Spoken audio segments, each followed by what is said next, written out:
आज के इस वीडियो में एक ऐसे माँ बेटे की कहानी जिससे हर माँ बाप की अपने औलाद से यही उम्मीद होती है। नमस्कार, आदाब, सत श्री अकाल और आप देख रहे हैं सवाल आप तक। लगभग 10 साल का एक बालक राधा का डोरबेल बार बार बजा रहा था। राधा ने गुस्से में आकर पूछा, क्या है, क्यों बेल बजा रहे हो? बालक बोला, आंटी जी, मैं आपका गार्डन साफ कर दूं? राधा गुस्से में बोली, नहीं, हमें नहीं साफ करानी है।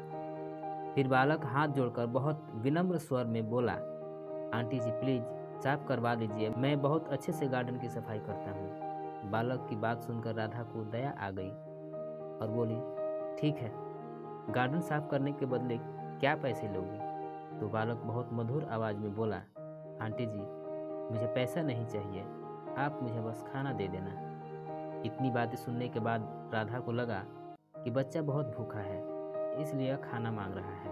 मैं इससे पहले कुछ खाने को ही दे देती हूँ। इतना सोचने के बाद वह किचन में गई और थोड़ी देर के बाद खाना लेकर आई और बोली, ए लड़के, पहले तू खाना खा ले, फिर काम करना। तो बच्चा बोला, नहीं आंटी जी, पहले मैं काम खत्म कर लूँ, फिर आप खाना दे देना।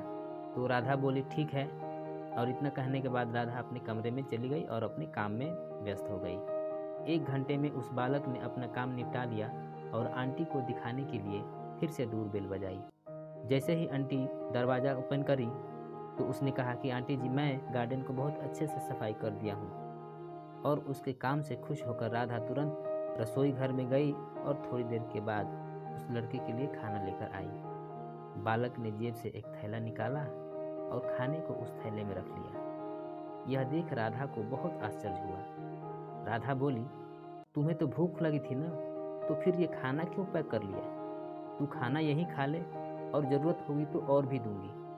तो बालक भावुक स्वर में बोला, नहीं आंटी, मेरी माँ घर पर है। सरकारी अस्पताल से दवा तो मिल गई है, लेकिन डॉक्टर साहब ने कहा है कि दवा खाली पेट नहीं खानी है। राधा उस बालक की बात सुनकर भावुक हो गई और उसने बालक के सिर पे हाथ रखते हुए कहा कि पहले ये तू खाना खा ले, मैं तेरी माँ के लिए खाना अलग से दूंगी। राधा ने खुद अपने हाथों से उस बालक को खाना खिलाया और थोड़ी देर के बाद उसकी माँ के लिए ताज़ी गर्म रोटियां बनाई और बोली कि चल, तेरी माँ से मैं मिलूंगा। राधा बालक के साथ उसके माँ के पास गई और कही, बहन, आप बहुत अमीर हो। जो दौलत आपने अपने बेटे को दी है वो हम अपने बच्चों को नहीं दे पाए। आप धन्य हैं, आपका बच्चा बहुत ही खुददार है।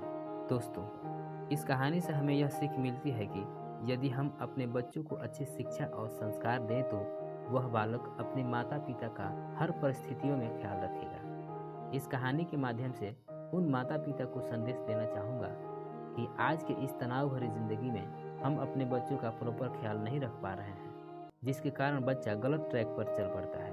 तब उस वक्त हम अपने बच्चे को ही गलत ठहराते हैं। जरा सोचिए, अगर आप अपने बच्चों का ख्याल बचपन से ही किए होते तो आज यह दिन नहीं देखना पड़ता। इस वीडियो के माध्यम से आपको आहत नहीं पहुंचाना है, बल्कि आपको अपने बच्चों के प्रति अवगत कराना है। आप अपने बच्चों का प्रॉपर ख्याल रखें और खुशहाल रहें। यदि कहानी पसंद आई हो तो वीडियो को लाइक करें, शेयर करें और सब्सक्राइब करें। धन्यवाद।